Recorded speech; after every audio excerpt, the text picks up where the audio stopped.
Texas or was it Canada? Drinking whiskey in the morning light, and I work the stage all night long. The following podcast is scheduled for 45 minutes or a 10 count. Welcome back to Bell with Bobby Blaze. I'm your host, Jeremy, and this week we are coming to you live from the historic Sportatorium in Dallas, Texas. And now the star of our show, Bobby Blaze. Hey, thanks, Jeremy. It's great to be back. And here we are in Dallas, Texas at the legendary Sportatorium, man. This is episode 13. We'll be talking about the biggest, most over baby faces in the regional territories back in the day. And that's going to be our episode today. And, man, it's good to hear your voice. Good to hear you.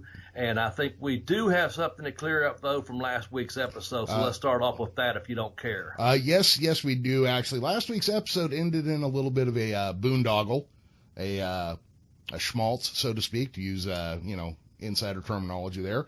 But we've got word from our commissioner, Mr. Electricity, Steve Regal, that we are declaring it a draw between Bobby Heenan and James Cornette.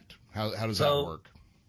We had a fucking Broadway, and then behind my back, you go out. I don't know if it's you or the Silver Scorpion, and all of a sudden now we have a commissioner who had decided it was a draw when, in fact, Jim Cornette is the number one professional manager in professional wrestling, and you go and get it. The commissioner comes out of nowhere. Mr. Steve Regal, Mr. Electricity, comes out of nowhere and declares it a draw, knowing good and well that Jimmy Cornette was the better manager between him and Bobby Heenan. Is that what you're telling me? Well, no, what I'm telling you is you went off script and decided to declare Cornette was a better manager than Heenan, even though James Cornette himself will tell you that Bobby Heenan was a better manager. And I don't want us to retread this tire. So we're just I hired a commissioner for the podcast. And just like Jack Tunney in the good old days, he's going to come in and declare it a draw. That way you and I can wash our hands of it, shake hands, and come away friends. Okay, well, I'll accept that then, because I respect Mr. Regal, and I respect you, and I respect Bobby Heenan, and, of course, I respect Jimmy Cornette, and I do respect his word because I do know he also puts over Heenan as being the greatest wrestling manager of all time. So at this point, we'll leave it as at the Broadway. It was a tie or a draw, okay? Yep. So when we get past that, then is that what you're saying? I think so. I don't think we're gonna meet on this one. So it's best to leave it to a third party who can outrank us both and declare it a draw. And we've got a commissioner now. Welcome aboard, Mr. Electricity, Stephen Regal, as our new commissioner of the Bell to Bell with Bobby Blaze podcast. Yep. So All therefore right. we can just shake hands and come away, and I don't have to wear a mask and pretend to be somebody else. I was going to come back as the masked debater this week. But, yeah. Well, okay. I accept that. I think that's pretty good. I'm glad to have him on board with this. And I think the fans got a really good podcast. And I think they probably could say, I think there was one person that wasn't listed, but the other 10, all those 10 that we listed were deservingly so. I think I only heard one, maybe two other names that we had thrown out early on. We always start these lists with 10 or 12, 15 people sometimes, Yeah.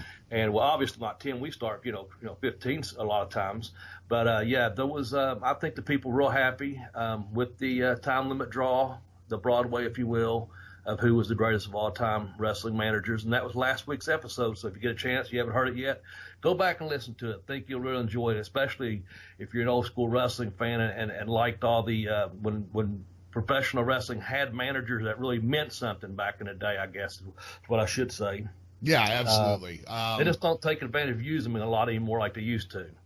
Well, I just had this not even really a conversation yesterday. Somebody put on Twitter, why do they call them superstars and not wrestlers in the WWE? And I said, it's because the WWE hates wrestling. Mm-hmm. They don't call it wrestling. They call it sports entertainment. They don't call them wrestlers. They call them superstars. Why do you think you end up with 20 minutes of some jackass sitting in the ring with a guitar instead of wrestling? There you go. Yeah. Well, how about this? Let's jump into something real quick here, because that way we're not going to be the jackasses sitting around talking about the jackass sitting around in the ring playing the guitar when it's wrestling, and this is a wrestling podcast. So, and we're not going to be Debbie Downer here. We're going to change gears real quick before we give our shout-outs. We did, I think everyone best time are aware of, or by the time you hear this podcast, we lost Jim the Anvil Neidhart this past week, age 63.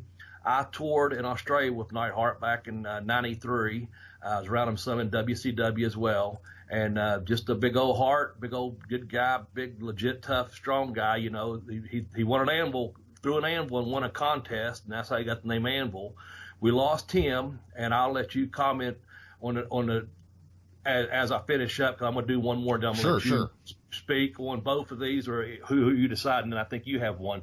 Also, I'd like to give my condolences to the family and friends of Doc Dean. He was an English wrestler. I met him back in the late 90s down in WCW, and Doc was a really, really talented wrestler. If you haven't seen Doc work, there's some good YouTube footage of him and Robbie Brookside when he was young. Also, I saw him having some really good matches at WCW against Steve Regal, Dean Malenko, and some other people that he competed over in Japan in the Super 8, if I'm not mistaken, several times. Just a very tremendous, talented guy. But just give an RIP shout out to Doc Dean. And I think you have one more that's more recent today. Yeah. That's not a wrestler, but we do need pay our respect for this person. Well, she's not a wrestler, but she did sing America the Beautiful at WrestleMania 3's opening. Aretha Franklin passed away this morning after a few days of hospice care. Let me tell you, that woman could sing. I'm an old metalhead, but I appreciate, good R&B and blues. Oh, man. And she could belt out tunes like nobody's business. Yeah. And I don't even remember now because I'm on the spot, but somebody else originally had performed Respect. And then when she sang it, he said, all right, I'm done. That's her song now. There you go. Yeah, I don't know, but it's synonymous with her now, you know, but. And nothing but respect for her and those who have passed. And so let's shift gears once again and get on with the podcast here and give a couple shout outs. I want to shout out to all of our fans worldwide. We're picking up people outside of the United States. We got France, Slovakia, Japan, France. We appreciate you guys up there. We're even starting to gain some momentum up in Canada now. Jeremy, hopefully, he's got all you people have got the heat off Jeremy. So worldwide and in the U.S., thank you to all the fans. My shout out's just going to everyone because we're really happy with the way the podcast has been taking off. And it's all because of you all, the fans, telling other people, hey, you got to check out this podcast. These guys are I'm just going to let you tell them how we are, Jeremy, because I know that's one of your shout outs. How's that? Well, yeah. So the first one I'm going to give, and I do want to follow up on yours there, but I'm going to give a shout out to Adam Price because I could not come up with his name the other day when we recorded. I think it was last week when we recorded. Right. And he went back and re-tagged me in the original tweet where he said that we were country. And look, I don't take it as an insult in any way. As a matter of fact, I'm not Southern, but I am pretty damn country. I grew up in a little cow town. My grandparents were fruit pickers and farmers and cattle people. So yeah, you're not far off the mark, and I do love biscuits and gravy. So that absolutely. Also, I do want to say, everybody out there listening, thank you a million times over. We are into our third month now, and we have more than 50% again over what we had in the entire month of July we've had in August as listens. And that's you guys. And thank you for telling your friends. Just get on the phone and call somebody. And I am over the moon with happiness with the reaction we're getting from people. People love classic wrestling, and that's what we're all about here. Yep. So thank you, everybody. Thank you very much. Thank you very much. So, Jeremy, I know we're going to be bringing some information from the Dallas Sportatorium, the mecca of pro wrestling in Texas. We chose that place to honor this week, as we try to each week come to you from a different location where professional wrestling, back in the heyday, some of the buildings that, the regional wrestling took place at. And also, again, I think Jeremy has something he'd like to speak about the Dallas Sportatorium. And also, we're going to get into our top 10 greatest baby faces of all times. So, Jeremy, if you want to lead us off on that, I'm not asking you to lead us to prayer here. I just want you to give us a little history of the Sportatorium, and I'm going to add my 2 cents. I have a nice little article, take some notes from and read about. So. Yeah, absolutely. The Sportatorium was built in 1934. There was a fire there. It was originally built to hold about 10,000 people. There was a fire there in the 50s that cut its capacity down by about half. It used to host other things like the Big D Jamboree, which was kind of like the Grand Ole Opry, except it was in Texas. The thing about the Sportatorium is it's kind of a microcosm of the wrestling business in its own. That it was busy as hell in the 60s, 70s, and up through the mid-80s. And then at the start of the 90s, it started to dwindle, and then they eventually just let it go dilapidated and fall apart, and then tore it down in the early 2000s. Which is kind of like what happened to the wrestling business. Yeah. Which I was kind of stunned, because you could kind of watch like the timeline on the Sportatorium. And you could see like how, and look, Vince bought everybody, and now wrestling's dead. But after WCCW folded, the GFW was there for a little while. Local promotions after that period of time, after the GFW folded, local promotions couldn't draw big enough crowds to fill the Sportatorium, so they started going to bingo halls and ballrooms and filling those up instead. Its demolition, you can actually see Kevin Von Erich go through on right before it was torn down. You can actually, in the movie Heroes of World Class, which is, I don't believe it's in production anymore, but you can still find used copies of it. You can actually see Kevin go through the building right before they tear it down. That's kind of, that's got to be like a horrifyingly, but what do they call it? But you get closure. So yeah, I know some closure. I think that's probably the best way to put it. Yeah, I know Kevin's life has been all about wrestling for a long period of time, but I'm sure because of what happened with his family, there's a big point of it where you're just like, you know what, I don't ever want to hear those words again. So, but that's what I got on the Sportatorium. I loved watching the old WCCW shows, and it looked cool. I like dark, grimy halls for wrestling events. Yeah. But according to Percy Pringle and James Cornette, apparently there were rats there the size of human beings. Yeah. So. Well, I had that in my notes from some of the boys. So before I read this article, I was just going to go off the top of my head a couple little things I had. Of course, Vince Von Erich started running the World Class Championship Wrestling in 1969. I'm not going to go back and retract about the fires, et cetera, because it happened a couple of times, as Jeremy mentioned there. I guess it had the low-hanging mess of shingles and the rackety bleachers, dirt-filled floor, and some of the stories I'd heard through the years, of course, were rumors of rats, and not the arena rats, but big ass rats. Heard the grease was never changed in the concession stand. I heard it basically smelled of cigarette smoke and that saturated through the air, and it was just that and spilled beer over the bleachers and over the floor. But all that was overshadowed from what the boys told me from all the action in the ring. The other thing I want to say is Stone Cold Steve Austin called on his podcast, one of the greatest wrestling buildings in the world of professional wrestling is personified from an arena snapshot, arena standpoint rather. So if you like an arena, Stone Cold says one of the greatest wrestling buildings in the world of professional wrestling. And I like that too, because we're going to visit some other places. That's kind of like we went back to the Olympic Auditorium. Shout out to them, by the way. They've been supporting us a little bit on our Twitter, to the Bell to Bell Bobby Blaze podcast.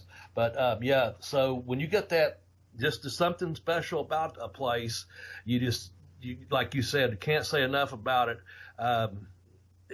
I'm just going to read a little article here. Dallas Sportatorium, the Mecca of pro wrestling in Dallas, or in Texas rather, by Ryan Dilbert.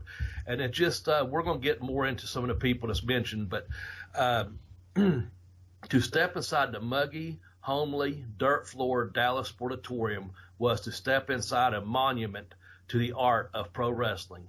The tin barn turned wrestling temple that stood on a corner of Industrial Boulevard and Cadet Street in Dallas, Texas, lacked the architectural handsomeness that modern arenas do, but for decades it housed the biggest names in the business. Wild brawls unfolded as cheers echoed off the metal walls. Blood dampened the mat. Beer soaked through the bleachers. The Sportatorium was an intimate building, one that put the spectators and the stars uncomfortably close together. The wrestlers who battled inside it remember the building fondly. It remains as a symbol of the way the industry once was. And this is where we're heading at. Regional, gritty, and brimming with passion. And I thought that'd be a great way, that last little line there, because it's regional, and that's kind of where our topic is, and that's why we chose the Sportatorium, because we're going to be doing some regional baby faces. But anyway, I just wanted to, the rest of it, of course, there's a really nice article. You can find it online.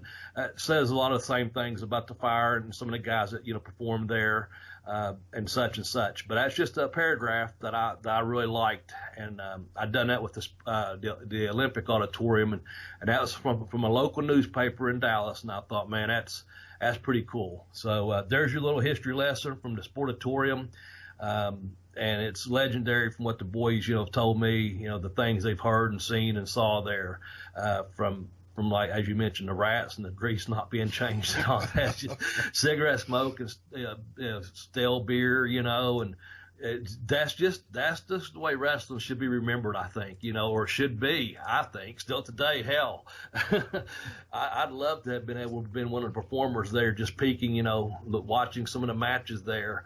I've been to a lot of arenas, and we'll get to some of those I've been to, but I wish I'd had an opportunity to go watch a show or even be on a show at the Dallas Sportatorium. But anyway, with that said, if you have anything else to say there, Jeremy, before we jump into our topic? Before we get to the topic, I just want to remind everybody that you can buy Bobby's books on Amazon. I've got a simple way for you to find them. Pin Me Pay Me is at tinyurl.com/blazebook1.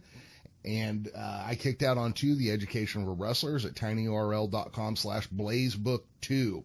If you like Bobby's wrestling stories, a lot of them are in these books. I recommend buying them. Bobby, do you have a show coming up this weekend? Can people buy your books there? Yes, actually, Saturday, the Rally on the River in Ironton, Ohio, FTC, failure to conform, or as I call them, failure to communicate. But anyway, local promoter here runs the show. He got a big, this has happened for years now. I think it's the 14th annual, 15th annual big biker rally they have over in Ohio, right on the river.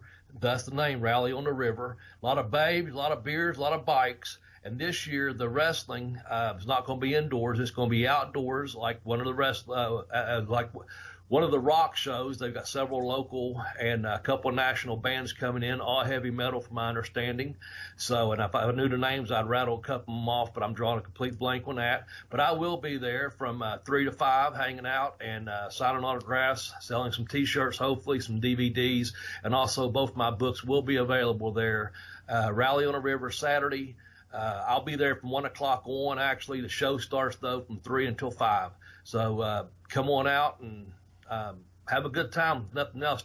They got probably 70% female wrestlers because of the bikers. So it's probably a little bit different stack card than they usually have, but it's going to be a hell of a good time because, like I said, you got beer, babes, and bikes. What else could more for you ask for, So, yeah, come out and see me. Let me know you heard me on the podcast, too. Just say, hey, Bobby, I heard your podcast and knew to come over here. So there'll be a lot of people out there. It's like I said, it's been 14, 15 years they've ran this thing. They do a really first-class deal over there, man. It really is. Don't get the misconception of bikers, any kind of bad. They keep it all pretty much in line, man. It's all real good. It's all good. And watch someone end up getting killed now. But anyway, hopefully not. But come over and see me Saturday, the 18th. Is that correct? Yeah, Saturday Yes. The 18th. I'll be there at 1 o'clock. Show starts at 3. Come by and get your autographed copy of Pin Me, Pay Me, or I kicked out on The Educational Wrestler. That's a good plug there, Jeremy. Thank you. Yeah, Buy it absolutely. from the website, too. Give Jeremy some kickback, man. Go on there and use the tiny URLs because while I'm thinking about it, go over there and visit. If you're new to the show, give us a little bit of support. We got a GoFundMe. Help some co-hosting fees here and offset that some. So every little thing counts, and we appreciate it because we do this because we love wrestling. We both love podcasting. And we really are getting some really cool people we're meeting through Twitter and through this podcast. And we appreciate it, man. So I think you can tell enthusiasm from the way we talk, and we don't clean up a whole lot of it because it's just two guys talking about something they're passionate about, and that's podcasting and that's professional wrestling. The other thing I'm passionate about is pussy, but right now I'm a little bit on a dry spell. So maybe, what was I saying? Maybe Saturday with the bikers and the babes and the beer, maybe I'll land 1, 2, or 3. I doubt I'll be on a bike. I'm hoping to be on a babe, but more likely I'll be on a beer. Well, one out of 3 ain't bad, I think, is the old Meatloaf song. Yeah. Well, I'll take the odds. Yeah, exactly. Hey, I also just for shits and giggles, I just went over to our fan page that Tex Johnson runs on YouTube. Yeah. The Arn Anderson bit has hit 280 views in the last couple weeks. Great. Yeah, so thanks for doing those texts, by the way. There's your shout out. I know he hates getting those shout outs, so we try not too much. But that Bell to Bell Blaze podcast on the YouTube channel, he's got some really good stuff over there. And I didn't realize it hit 200 on that. The Ole and what was it? No. This is Arn. The Arn episode. This is Arn? Oh, has really? blown up okay. has blown up and run away with it. Oh, I didn't know that. Yeah, it's at almost 300 now. Right on. All right. Yeah. Well, check that out, folks. Yeah, absolutely. Because what Tex does is he takes our episodes and intercuts them with actual clips from different programs and shows to our narration to kind of, it intensifies a little bit we talk about, and then he takes it and goes in depth. It's really cool. But if anybody's not happy with the videos, don't sue us.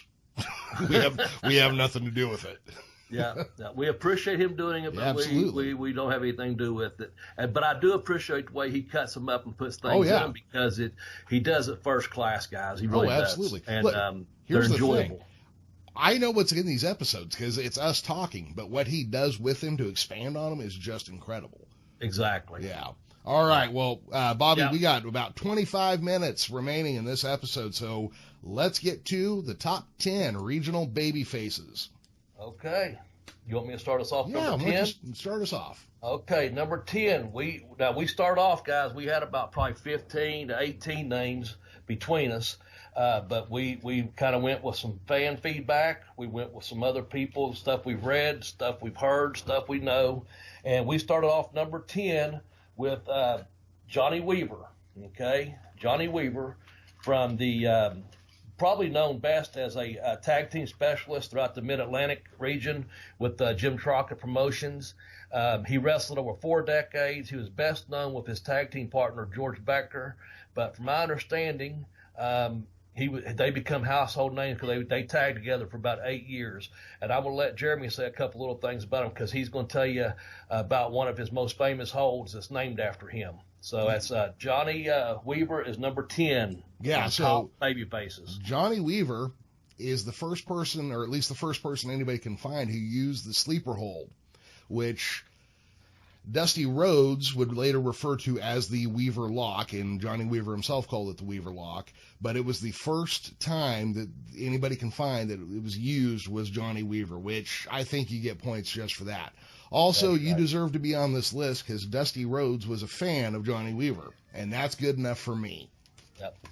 When we was doing our list and we had to come down to number 10, that was Jeremy's final text back to me was, hey, if he's good enough for Dusty Rhodes to be a fan of for Dusty to be a fan, that's good enough to get him on the damn list right there. Yeah. So that's number 10 was Johnny Weaver, and we hope we made some people down in Mid-Atlantic in the Jim Crockett Promotions happy if you're listening right now.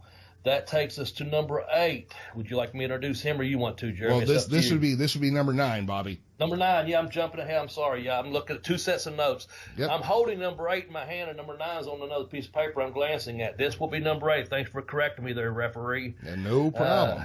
Well, so number 9 is Dick the Bruiser. Yes. Played for Green Bay. He was trained by Vern Gagne. Let's see here. I guess some of the bigger wins he had was him and Jerry Graham versus Antonio Rocca and Edouard Carpentier. It led to a riot at Madison Square Garden where Dick the Bruiser was banned from ever coming to again. Wow. Yeah. I like that. I like that. I like that a lot. Well, I do know that he was known as the world's most dangerous wrestler, and once bragged about, I've got so many stitches in my head it looks like a baseball. But the one thing when I was doing my research, I was not aware of this. I knew David Letterman was from Indiana, and I knew he was a Bruiser fan. And I'm not trying to steal any thunder if you was going to say this, Jeremy, but I did not know this until earlier. David Letterman's TV show, the name of the band, the world's most dangerous band, was paying homage to Dick the Bruiser when he named that band the world's most dangerous band on the Late Night with David Letterman talk show. Yep. So, hell, there's a good reason to make the top 10 right there, let alone all the toughness that the guy, possessed. So, yeah, Dick the Bruiser was number 9, is what I should have said. So, yeah, Dick the Bruiser was the only bruiser in the Indianapolis territory. He bought the Indianapolis territory and aligned with Vern Gagne's AWA.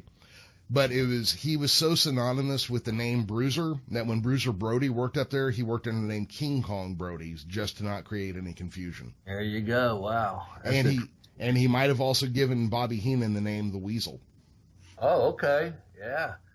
Yeah. I guess that Indianapolis territory, a lot of people came through there. Of course, his partner was a Crusher, and people's heard some of the stories as years went on when Dick the Bruiser and the Crusher worked with the Road Warriors, and they slammed them, and the place just was like, what, Yeah. So they never apparently went off their feet at that point in their career, but they did that night, and it was like, whoa, so Dick the Bruiser, man, he makes our list of top 10, and he comes in at number 9. Absolutely. So, now we're at number 8. Would you like to intro this one, Bobby? Yes, number 8. Okay, so when I know personally, Bullet Bob Armstrong. He comes in at number 8. He was first of all, I have a lot of love and respect for the entire Armstrong family. Traveled a lot with them, worked a lot with them. Talked to Scott every once in a while still. I talked to Brian every once in a while still. Haven't spoken to Bullet for a while, but I like Bullet Bob Armstrong. He comes in, of course, he worked a lot with throughout the southern U.S., down in Alabama, Georgia. He worked in Florida. He was in the Hall of Fame in 2011, but some of the things that I know personally, that's just something I just glanced up and read off. A couple things I want to share with you is I know he was a former United States Marine, so I thank Bullet Bob for serving our country. Also, Brian James, his youngest son, he also served as a Marine, and I appreciate that. But he was a fireman, and he started off as a fireman there around, I think, Cobb County, Marietta, Georgia. And he worked several years, maybe up to about 8 years before he was wrestling a lot and getting really, really popular. And I think he probably was a fireman for several years before he finally made that decision. You know what, I'm going to make it in wrestling, because he started telling me how over he started getting when he was going out, to these, to the areas down there in Georgia and Alabama and working. The other thing, 2 things that stood out that he told me about, if you're familiar with the Nautilus equipment, if you work out, if you're familiar with Nautilus, Arthur Jones, who invented the Nautilus equipment, I think it was down in Florida. Bob Armstrong told me one time he went down there to purchase a piece of equipment. Of course, back in the day, those were expensive piece of equipment, but apparently he was buying a piece for his home gym. And Arthur Jones used to measure people's arms, and the way he would do it, he would take a tape measure, a piece of paper, and cut it out and wrap it around your arm and then mark it. And he said he had legitimately had 20-inch arms at one time, and it was verified by Arthur Jones because he was so impressed with people's arms. So Bob Armstrong at one time, Armstrong did have that. And a lot of people don't know that he went under the mask as a Bullet, and that was due to a weightlifting injury. He was lifting about a 180-pound dumbbell, I think it was, and it broke, and it required a lot of surgery on his face. A lot of people think he went under the hood, I guess, to become the Bullet, alter ego or whatever, but that wasn't the case. He was doing it to disguise rather some of the disfiguration from the accident of the weightlifting. And of course, most recently for me, and I know it's been a while, he's been on TNA, and of course, like I said, he's been in WWE Hall of Fame in 2011, but he was a Smoky Mountain Wrestling Commissioner, and he was just over as a baby face everywhere he went, man. I really, that's all just, from notes and from the heart on Bullet Bob. He deserves to be in the top 10 regional baby faces of all time. So he comes in at number 8, and I'll let you add whatever you like, Jeremy. Oh, yeah. Run away with that. But some of the people I know personally, and you've talked about this, you let me go because I might have a good behind-the-scenes story. So, yeah, absolutely. Just a good dude. Dude. I've just got a few notes about Bullet Bob. Obviously, I had that he wrestled under the name Bullet, under a hood after having his face injured. He kept the name Bullet after that point. He also feuded with the Stud Stable. So there's to our Fuller Welch friends right there. Yes. And, of course, his 4 legendary sons. The Armstrong name is synonymous with pro wrestling in a lot of areas. Yeah. Even though Road Dogg is probably the most famous and he didn't wrestle under that name, but right. Everybody knows. So Bullet Bob, absolutely goes on the list. Like you said, commissioner, much like our own Mr. Electricity, Steve Regal. He was commissioner of the Smoky Mountain Wrestling. Yep. And a damn good one. So I hope Mr. Regal can hold up his end of the bargain on this deal too. Yeah. So I'm not worried. I think he'll do okay.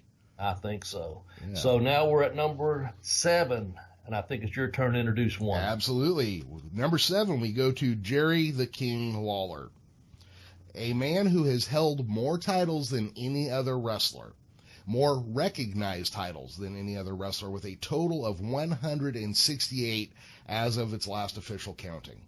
Damn. That's a lot. Yeah. That's a lot. Yeah. That's a lot. I was not aware of that. Yeah. Wow. Probably his most famous feuds would be, I just drew a blank on his name. Who's that little guy? Bill Dundee. Andy Kaufman, Jackie Fargo. He also was one of the guys behind when the CWA, the WCCW, and the AWA all formed into one company briefly before Vern Gagne pocketed all the money. And then he created the USWA. Jerry Lawler is a legend in wrestling, but Jerry Lawler was a bigger legend in Memphis than anybody else. And I'll let you take it from there. Well, I was just going to say, he got that, the King. I think Bobby Shane gave him the King, gave one of his first crowns. And, of course, Elvis Presley, being from Memphis, also known as the King. But Jerry Lawler sold out the Mid-South Coliseum, I think, a lot more times than Elvis ever did. And that's when I think it was like tied at 11 or something. Of course, wrestling was there every Monday night for years and years, that we talked about last week. And he just kept selling it out every damn week. And when he passed it, like, hit number 13 or 14 or whatever it was, it said, "You are the King," which he already had that title, but now he's the official King now. But yeah, Jerry Lawler just over. Of course, he works as a heel too, but for the most part, just as a baby face, regional, there wasn't anything that with the title accolades you just mentioned, all those different titles, over 100 of them. So one of them being the Smoky Mountain Heavyweight title. So I'll say this, I was a trivia question one time on the radio. Jerry Lawler lost the USWA title in 1 week, and that was to Bill Dundee, and he lost 2 titles in that week, and the second one was a Smoky Mountain Heavyweight title myself. So I'll just say, it was a pleasure doing business with the King because he was professional enough, someone I had looked up to as a young man, growing up on a Memphis wrestling product, knowing, what a superstar he really was, top baby face. Of course, when I was wrestling, he was a heel. But nonetheless, he was professional enough and courteous enough to go in and do professional business and help Jim Cornette, Smoky Mountain Wrestling out, and help get me over as a young kid, in the wrestling business. So nothing but respect for Jerry Lawler, and I think he deserves to be in his top 10. And again, we're not even talking about on a national level, but just on the things he's done. They created that CWA title, and then he's been a champion. And on a national level, you named all those titles, but still, number 7, Jerry the King Lawler is, probably could be higher, but we got a tough list to go through. We're going to, he kind of switched back and forth, but again, mostly the ones we're naming are at this point, they could have went back and forth, but some of these guys you're going to realize were pure baby face all the way, and that's what we're going for. Yeah. So I'll finish up with number 7. I'm sorry, Jerry Lawler. No, that's okay. I want to follow up on Jerry Lawler I got a question for you. You didn't get a pile driver from him, did you? No. Okay. Because otherwise I was going to tell you to get off the phone and go to the doctor. Yeah. 2. How ugly was that CWA title belt? Oh my God. Yeah, I think they must have saved some money getting that thing made. Oh, jeez. I think somebody might have paid them to take it. There you go. Yeah. All right. So we'll go on, and let's see. I introduced 7, so you do number 6. Thump, thump, thump. Another one bites the dust. Junkyard Dog. JYD comes in at number 6. And I was afraid I'd go off script there, man, because I wanted him to be higher, but that's what we voted him to be on. But, man, we've already had talk about JYD getting over in a couple other episodes. I don't know. You know, there's another guy I toured with him over in Australia when he was fresh off the WWE TV back in the day. Sylvester Ritter, man, that guy was over, let me tell you. And then also I worked a lot of independent shows with him around this area. Bobby Fulton used to use him a lot on his shows. And, man, that guy was just always over. And, I just loved Junkyard Dog. We can't talk enough about how much of a babyface he was down there in Louisiana and the Mid-South and all that. I think I've shared this before, but I'm going to real briefly share it again. JYD, we had just got back from Australia, and I was out of town with Smoky Mountain Wrestling, and WCW, who at the time was having a hard time drawing anywhere, it's before the Monday Night Wars, they were in town. And my mom was working a front desk at the YMCA, and a couple of the wrestlers came in, and she told me about this, and then I actually saw JYD the next weekend and confronted him on it, and we both had a good laugh over it, but it's just a good memory. And that was when he come into the Y, she said, you know, I need to see some ID because I was traveling, you know, it's $5 for a workout or whatever. And we had just got back from Australia like 2 weeks before that. And so he says real kindly, yes, ma'am, I'll be right back. I left my ID out in the car. So he gets about probably 5 or 10 steps away from him. She goes, that's all right, Sylvester. I know who you are. And he turned back around like on a dime, she said. And he just walked back and goes, how you know my name? And she goes, I know your name's Sylvester Ritter. And he goes, how do you know that? And he's trying to favor, you know. Yeah. And she said, well, my son's Bobby Blaze, and you just got back from Australia. Oh, Bobby. She goes, I read all his itinerary, you know, before he left town. And she goes, I knew you was on it and had all y'all's names for your flights and stuff. And she goes, go on in. Of course, he didn't need an ID, and she didn't charge him $5 or whatever. And I came back into town like a Monday, and then she told me, and then I was back on the road following week for Bobby Fulton, and there was JYD, and we done 3 days together, and I come up to him, I said, heard you met my mom, and he just started talking about what a sweetheart she was and how over it was for you know, for someone to know his real name back then. You know, it's just really funny. So that's my JYD story, but I'll let you take over about his popularity and why he's number 6. Yeah, so Junkyard Dog was known for a couple things, his headbutt being first, but also Junkyard Dog was incredibly strong and could body slam big men like King Kong Bundy, One Man Gang, and Kamala. And so that, I'm sure, helped get him over. But also in Mid-South, he was the top babyface they pushed down there. Yep. Known for feuds with the Freebirds, like when they blinded him and his baby was born and Junkyard Dog couldn't see him because of that dastardly Michael P.S. Hayes. He feuded with Ernie Ladd, Ted DiBiase in his Loaded Glove, and he went back and forth with Butch Reed for the North American title. And I'll tell you what, anybody can go toe-to-toe with Butch Reed is a tough son of a bitch. So there you go. Yeah. So that and the Using Queens, Another One Bites the Dust as a theme song would put him on any one of my lists. Matter of fact, JYD has been on a number of our lists recently. Yes. And Bobby, I'm just going to throw this out there while we're talking just to get a fan reaction. Maybe we do a full Junkyard Dog top 10 at some point. I was waiting for someone to come up and suggest, like they did on a Dusty one, and I'm glad you did. I think that we just come off the top of the head sometime with things, with the Piper one at the proper time, with the Candido when someone requested that, and a fan did request a Dusty one. And we have over 880 listens on our Dusty Rose podcast, so if you get a chance to go back and listen to episode 4, do that. But you know what? I think you just hit it on the head, man. We need to do a Junkyard Dog special and 10 reasons why we love, because there's probably 1,000 reasons why we love JYD. So I think you got us a good topic for a future podcast, Jeremy. Thank you. Yeah. That's why you're the damn producer and director. That's it. Now I got some bad news. We have 7 minutes podcast time remaining. Yeah. So, oh man. let's go to number I think we'll get through a 5. couple pretty quick though. I think we'll get through this one pretty quick because number 5 is Dusty Rhodes. Yeah. What haven't we said about Dusty?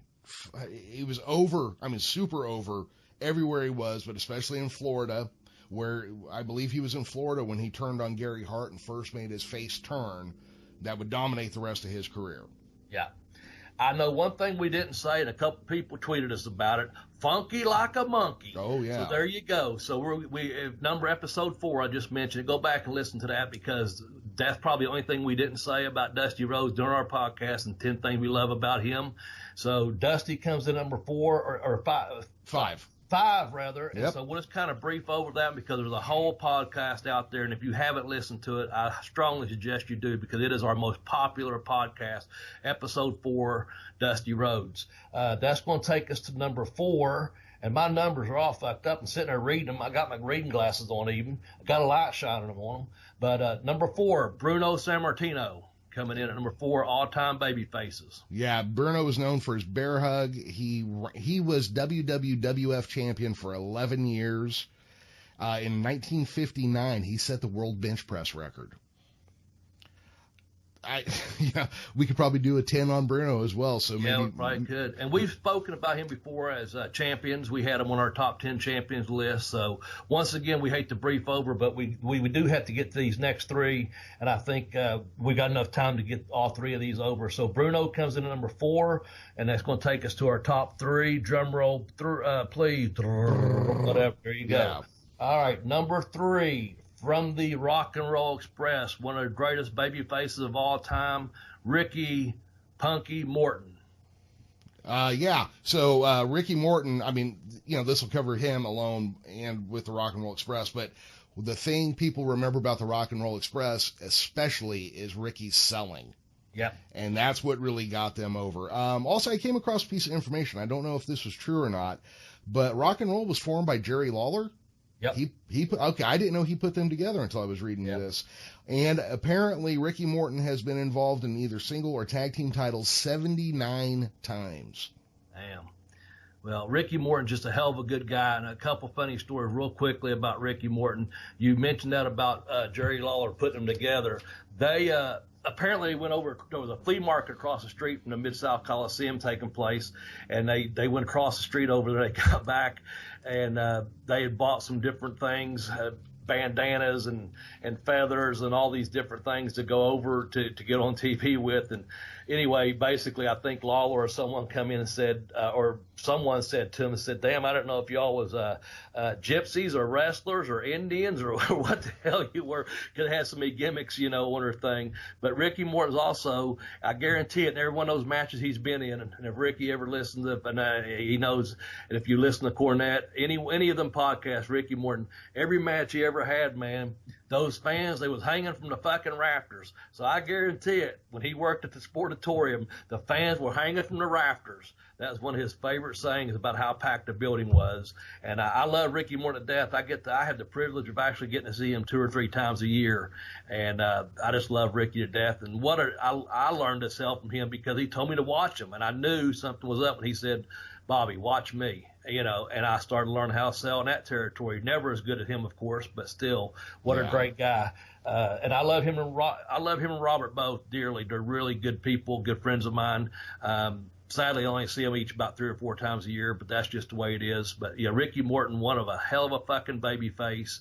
One of the great all time. That's why he comes in at number 3, and I'll let you take us to number 2. Well, I'm going to do this real quick too. Yep. Ricky went to a time limit draw with Nick Bockwinkel, and he also feuded briefly with Ric Flair for the NWA title. And they had a couple Broadways, 60-minute time limits. Yes, they sure did. And I'm getting a message now from the commissioner. This week must have a winner. There will be no time limit draw. Okay, you got it. Right. So number 2, we are going to go to the Von Erichs. Now, first off, I want to say this does not include Waldo or Lance. Especially not Lance. But the Von Erichs, I don't know how we could be anywhere near Dallas and not talk about the Von Erichs. That's right. They were, just go and watch you know what's wrong with wrestling today is that all the crowds look like they're full of guys from the Geek Squad at Best Buy. Now go look at the crowds from WCCW, Yeah. and it is nothing but pussy as far as the eye can see. Yep. And it was due to the Von Erichs being so over. I read an article a few weeks back about Rick Rude, and they said that Rude, would wrestle average-looking people, and the first person they listed were like Kerry and Kevin Von Erich. I'm like, average-looking people? Oh, God. Where the fuck do you live? Yeah. Jesus Christ, these kids are nothing but muscle, Yeah. So Fritz Von Erich obviously ran WCCW and pushed his kids, but the difference here is these kids kind of deserved it. They were hardworking, good looking, and apparently worked a little bit stiff, but, that happens. And They were so over in Dallas that one time when one of the guys got caught with some drugs in his bag, on TV they made it sound like Michael P.S. Hayes had framed him. Yeah. So, man. But, yeah, that's the thing about talking about getting over when you look at the crowds and stuff. And, of course, they sold out the damn stadium down there back in the day with all those guys working on top. With the Freebirds and the teams that came through there, they feuded with Adams and Hernandez and all the great talent. And for all those heels, you got to have a baby face, and they were deservingly so baby faces. I mean, they were just so fucking over. And Kerry, that modern day warrior body, man, he just tremendous. And, the other thing was, too, they was just athletic as hell, too. Yep. And I always admired that when someone's in a professional wrestling business, that is noticeably athletic. It's like sometimes things look kind of hard or someone has two left feet.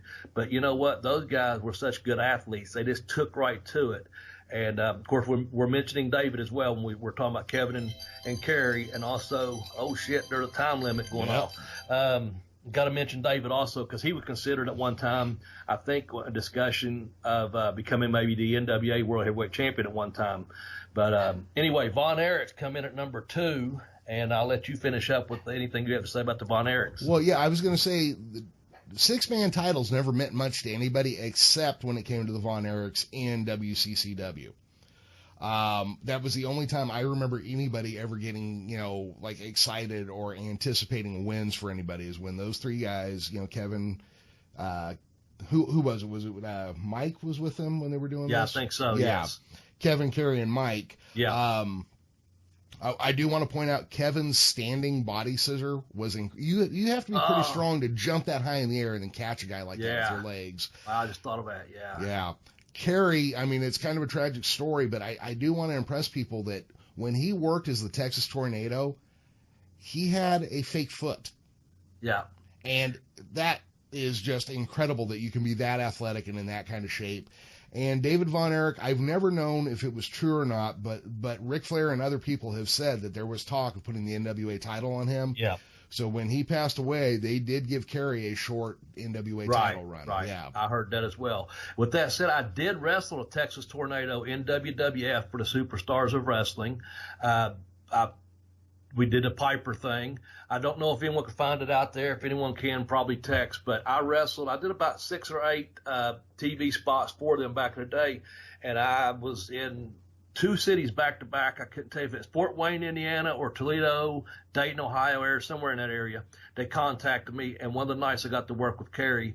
Really quick match, just like the Ric Flair one. Basically, we just done a few things. I called whatever. He was so easy to work with. I already knew the finish, which is going to be the discus punch, is what it was called then. I honestly can't tell you like I could the Piper match, the details of it, but basically I knew that's who I was working. 5 minutes before we go to bell time, I'm staying in a gorilla position. The guys, Danny Davis, dangerous Danny Davis, the referee you was talking about in the past. They said, you got to go find Kerry. And I'm like, what? This is one of those same stories, but yeah, I find him. And I just walked up a hallway and he was up there just, kind of lacing his boot. And I said, I think we're up. And he was real courteous, real professional, no big deal, not a big talker, nothing like that. We just walked out there and he said, have fun, whatever, and watch the discus punch. And I forgot how we set it up. Basically, I fed into it. I didn't feel anything. I went down 1, 2, 3 and a thank you, and, that's that. But I had always admired his body and stuff, but it was obviously a different Kerry that I was working than the one that, was in his prime. You know what I'm saying? Yeah. He was kind of on his way out physically and mentally at that point for a lot of other reasons, I guess, which is none of my business. I'm just saying it was an honor to get the wrestle one of Von Erich's, however brief it was. I did get to do that. And so I could always say that, you know, what the hell, it wasn't at the Sportatorium, but it's still Kerry Von Erich, you know? So, yeah. All right. All right. Well, we got to hurry up because we are in overtime. We're in overtime. I hate rushing this, but let's go to number 1, Wildfire Tommy Rich. Yeah. Wildfire. Someone say something about getting fired up out there. You know, Tommy Wildfire Rich, man, was there anyone ever over more than Tommy Wildfire Rich back in the day? Man, he just had that fire. You know, he had that blonde hair and blue eyes.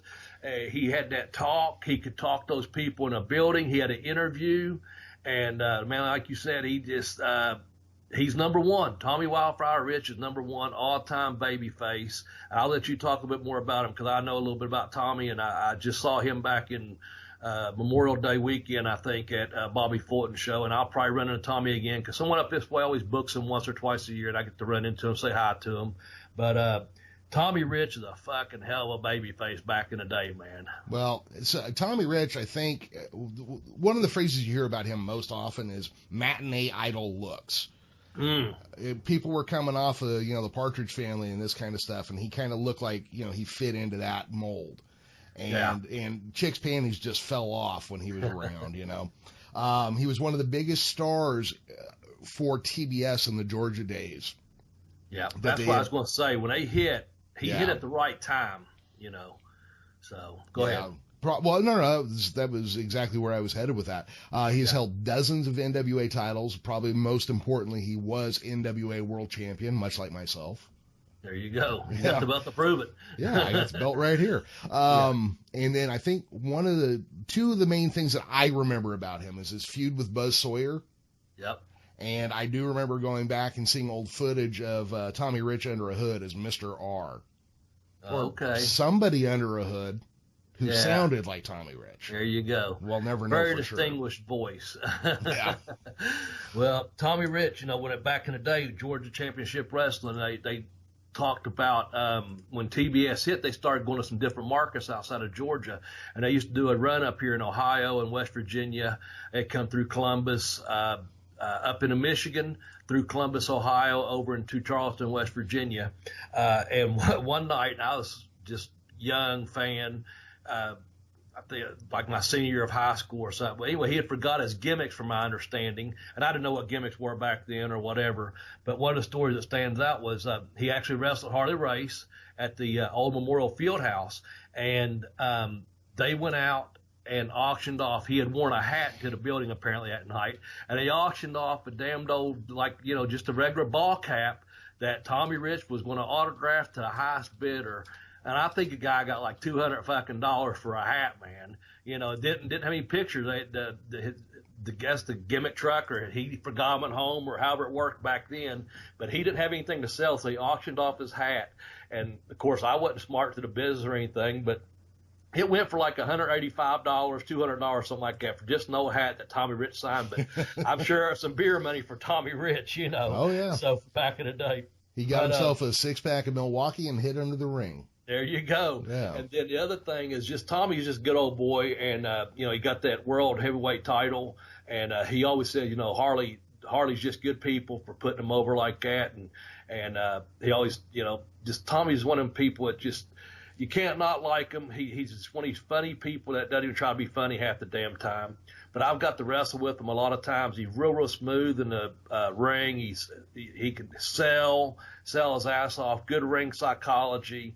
And just one of those things. And I used to work with him quite a bit on the independent scene back in the day, and we had some really good times out there on the road. And to me, Tommy, just a good guy. And there's still people today. And let me rephrase that. There's still females today. In fact, I just spoke to one Sunday. My youngest son came by with a friend that had a friend that had a friend, and it was these girls, and their mom was driving them. And this lady, she was like, I heard you knew Tommy Rich. I mean, here it is 30 years after the fact or whatever. And this lady's probably 45 years old going, I was so in love with Tommy Rich back in the day. I still, when people know or find out or talk to me about wrestling, and they talk to me about Tommy Rich, a female especially, he was my teenage crush. I love Tommy Rich, you know. And I just think that's crazy, man. I admire it and respect it, but it's crazy that people still remember him, especially females being teenagers going. So that shows what a true baby face he was, and talk about the power of TBS and getting over. Tommy Rich is number one on the greatest of all time baby faces on this episode of the Bell to Bell of Bobby Blaze podcast. Holy cow, man. I'm sorry we had to rush some of those, but you know, we got to try to keep this timely. Bobby, I'm pretty happy with this list. What do you think? I'm real pleased with it, man. I know we went over by about 5 minutes, but we had to finish it up, and that's that. But we appreciate you. If you hung with us this long, man, tell a friend, you know. Follow Jeremy at the Geekish Cast. Follow me at Bobby Blaze 744, or follow us both on Bell to Bell with Bell to Bell Blaze on Twitter, and get out there and let people know about our podcast, man, because we enjoy it. We have fun with it. We love wrestling. We love podcasting. I'll let Jeremy close out the show, man. And Mr. Regal, thanks for letting us go a few minutes over this week. And fans, we do apologize. We do normally not keep it this long, but this is only, I think, the second time we went over 50 minutes. So there. Yeah, we try to keep it short. Yeah, everybody. Also, if you're on Facebook, we do have a group and a page on Facebook. Come find us there. And until next time, for myself, Jeremy Vilmer, and for Bobby Blaze, bye-bye, everybody. Hello, I'm Ricky Morton. I'm Robert Gibson. And you're listening Bell to Bell with Bobby Blaze. Wow.